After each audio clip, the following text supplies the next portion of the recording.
Bem, então eu quero saudar a todos que estão nos acompanhando. Estamos aqui no Santuário da Mãe Rainha, Tabor da Nova Evangelização, Olinda, Pernambuco. E junto aqui do Santuário da Mãe Rainha, nesse lugar maravilhoso, nós temos a chamada Ermida do João Luiz Possobon.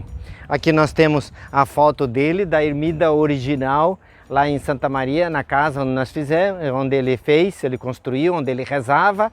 E nós temos aqui uma réplica, então, que a gente trouxe a ideia de lá de Santa Maria, Rio Grande do Sul, a terra dele.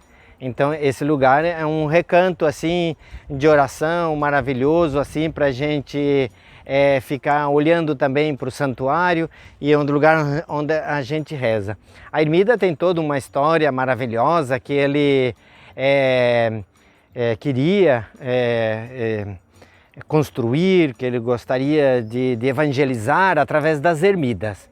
Ele construiu 43 ermidas na diocese de Santa Maria, no Rio Grande do Sul, e ele queria que essas imagens da Mãe Rainha ficasse exposta para que o povo visse a Mãe de Deus. Ele dizia que a alegria dele era que o povo se encontrasse com a Mãe Rainha. E aí, nesse sentido, ele então se tornou o peregrino da Mãe Rainha. O peregrino que caminhou levando a Mãe Rainha nos ombros. Ele caminhou 140 mil quilômetros a pé, levando a Mãe Rainha no ombro. E ele levava, em primeiro lugar, nas casas de famílias, rezava o terço, pedia a bênção, rezava por essas famílias. E ele também, na peregrinação dele, ele levava a Mãe Rainha para as escolas, ao encontro dos alunos. Era uma grande alegria para eles quando ele chegava nessa visita com a imagem. Eles faziam uma grande festa e era uma vivência religiosa muito bonita, muito bonita. E ele também expandiu depois na sua peregrinação, no seu caminhar, para os hospitais e também para os presídios. Cada cidade que ele chegava visitando, levando a Mãe Rainha, ele então visitava também os presídios, ele visitava em geral tudo, né? Então a ideia dele era ser o peregrino da Mãe Rainha, sair em caminho com a Mãe Rainha e levar a Mãe Rainha ao encontro das pessoas.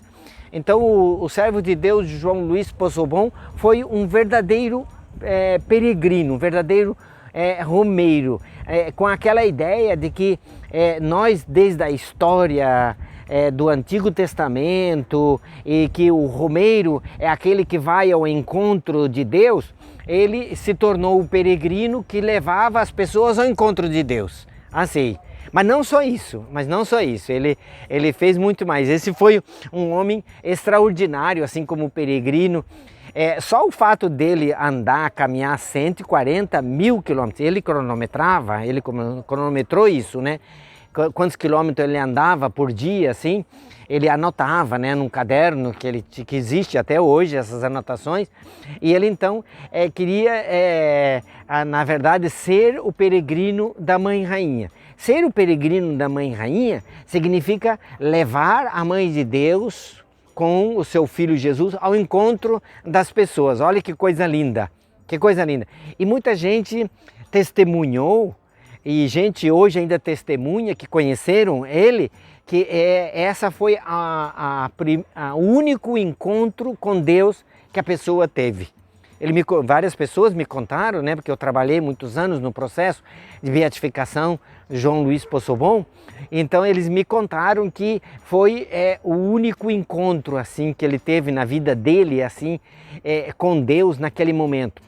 Inclusive, uma pessoa uma vez me testemunhou, veja como é lindo a gente ser peregrino da Mãe de Deus, testemunhou que ele, quando recebeu João Luiz Possobon na casa dele, ele fez essa expressão: eu vi Deus nele. Eu vi Deus nele. Quer dizer, João Luiz Poçobon levava essa imagem. Ele era um homem bom, ele era um grande peregrino nesse sentido, um peregrino bom, né? Um peregrino que levava a Mãe de Deus. Isso é maravilhoso. Então, aquele que peregrinava ia ao encontro das pessoas, levando a Mãe de Deus. Na verdade, para ele, não era ele que ia ao encontro das pessoas, né? Aqui a minha expressão é só para ajudar a gente a entender. Mas para ele era a Mãe de Deus ir ao encontro das pessoas. A Mãe de Deus que levava Jesus ao encontro das pessoas. E por isso que essas pessoas testemunharam isso. Eu vi Deus numa pessoa. Não é? Ou muita gente solucionou o meu problema. Eu recebi milagres quando o João Luiz Poçobon chegou. Quando o João Poçobon vinha, era uma festa, especialmente na escola, né? As crianças daquela época, era uma novidade, aquilo era bastante diferente, né? Então, isso é um fato, isso é um detalhe bastante interessante. O peregrino que vai ao encontro das pessoas, que leva o sagrado, leva o misterioso ao encontro das pessoas, assim. Mas ele fez outra coisa também bastante interessante. Ele programou e ele organizou romarias ao santuário. Ele foi organizando na vida dele romarias ao santuário.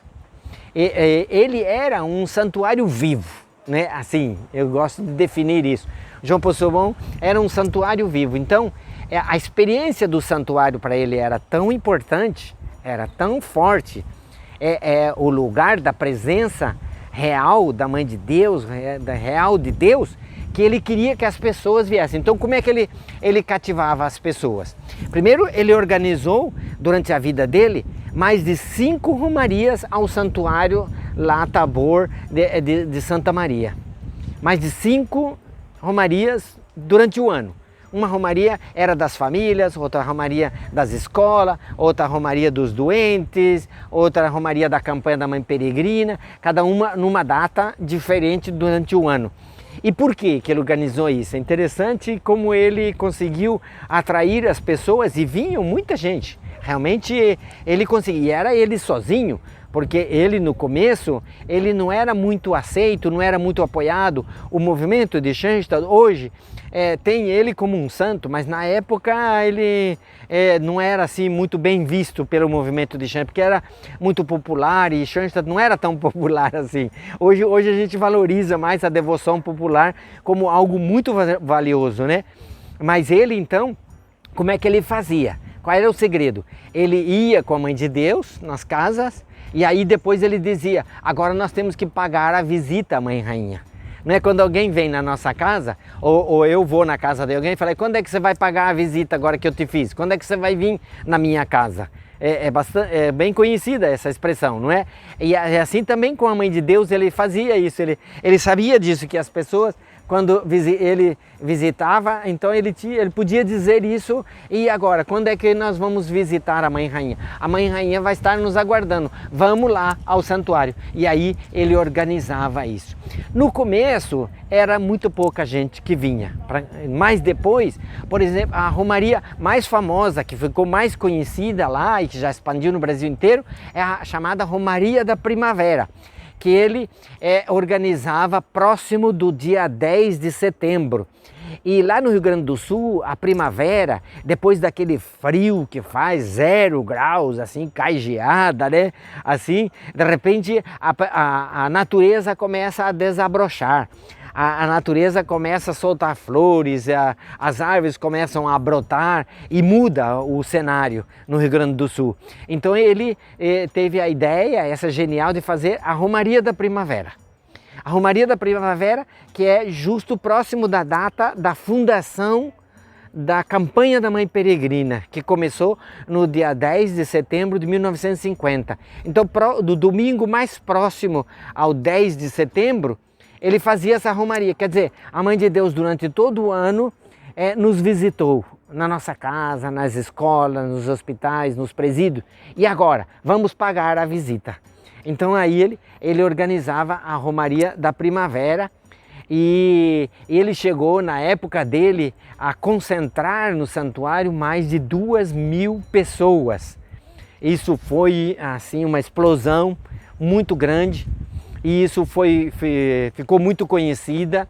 E ele deu a essa romaria outros sentidos, não só o sentido da gente pagar a visita da Mãe de Deus na nossa casa, mas ele deu o sentido da primavera na nossa vida, da primavera na nossa alma. Nós às vezes ficamos aí meio parado, meio braços cruzados, e ele diz: agora é o desabrochar da fé. Agora é o crescer na fé, como a primavera florida. Nós temos que ser alegres, nós temos que ser felizes agora. Então, a romaria da primavera, na romaria da primavera, era para despertar isso, que o povo ao entrar em contato com a Mãe de Deus no santuário, então receber as graças do santuário, receber, né, o acolhimento da Mãe de Deus, a pessoa se desabrocha, a pessoa se decide para algo na vida. Conheci muita gente que a romaria da primavera foi decisivo para essa pessoa. Foi decisivo para voltar para a igreja, voltar para a vida religiosa, voltar para o lar, para a família. Isso é muito interessante. Então, o servo de Deus, João Luiz Possobon, um peregrino da Mãe Rainha. Um peregrino que é um exemplo e modelo para nós. Andar, caminhar, levando a Mãe de Deus. E ele, nessa peregrinação, durou 35 anos peregrinando e andar 140.000 quilômetros a pé, levando a imagem que pesava 11 quilos, a imagem da Mãe Rainha. Uma imagem grande, né? E aí então, ele levando no ombro, a imagem criou um calo no ombro. Criou um calo no ombro dele, porque 35 anos, né? Uma imagem de 11 quilos de madeira, não é? Então, isso é normal que cria esse calo. E aí eu quero contar um segredo para vocês. Eu quero contar algo maravilhoso. Isso já é maravilhoso, né? Dele perseverar 35 anos, não é? Ele já era um homem idoso.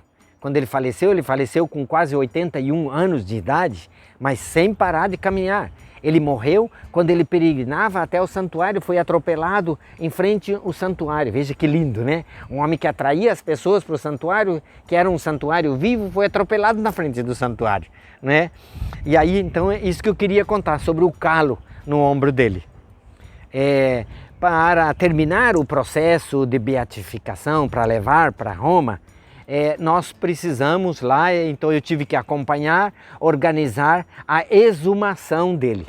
Ele foi enterrado num cemitério lá em Santa Maria, e já fazia alguns anos que ele estava enterrado no cemitério, e no processo de beatificação exige que se faça a exumação e se coloca os restos mortais num lugar onde os peregrinos romeiros do João Luiz Possobon possam se encontrar com ele com mais facilidade. No cemitério não era um lugar muito propício, assim, é um cemitério, tem gente que às vezes tem medo de ir no cemitério, né, e ir lá visitar o João Luiz Possobon e tá no cemitério, então não é muito conveniente. E aí a igreja se pede que no processo a gente translade para uma igreja. E aí então, no translado para a igreja dos restos mortais, uma coisa que eu observei, ele estava todo decomposto assim, só tinha os ossos, né? E eu observei muito bem, do lado direito, os ossos do lado direito lisinho, bonito, sabe? Assim, bonito, é normal, né? Mas do lado esquerdo, o calo também estava nos ossos. Então os ossos do lado esquerdo tinha a marca do peregrino, a marca que ele levou à Mãe Rainha. Ele estava no osso, vamos dizer assim, não danificado, assim, estava o sinal de que ele levou a Mãe Rainha. Então eu pensei, falei, puxa, que bonito, né? Um homem que tem a marca até no osso do ombro de levar a mãe da rainha. Isso é forte. Qual é a marca que eu tenho? A gente podia perguntar, né? Será que eu tenho uma marca? Tatuagem não vale, tá? É uma marca assim que é um calo assim de que eu sou devoto da Mãe Rainha, que eu sigo a Mãe Rainha de verdade, né? Então que o peregrino, aí vou terminar, que o peregrino João Luiz Possobon nos inspire, que seja um exemplo de vinculação ao santuário, de ser um santuário vivo e de devoção à Mãe Rainha, que ele quis expandir ermidas para que a Mãe de Deus fosse vista, não é? E que eu persevere até o fim da vida e que eu fique com uma marca, com uma mensagem também, como João Luiz Possobon. Eu quero pedir então a todos que estão me acompanhando a intercessão de João Luiz Possobon para cada um de vocês e que a Mãe Rainha proteja a todos vocês. Em nome do Pai, do Filho e do Espírito Santo. Amém.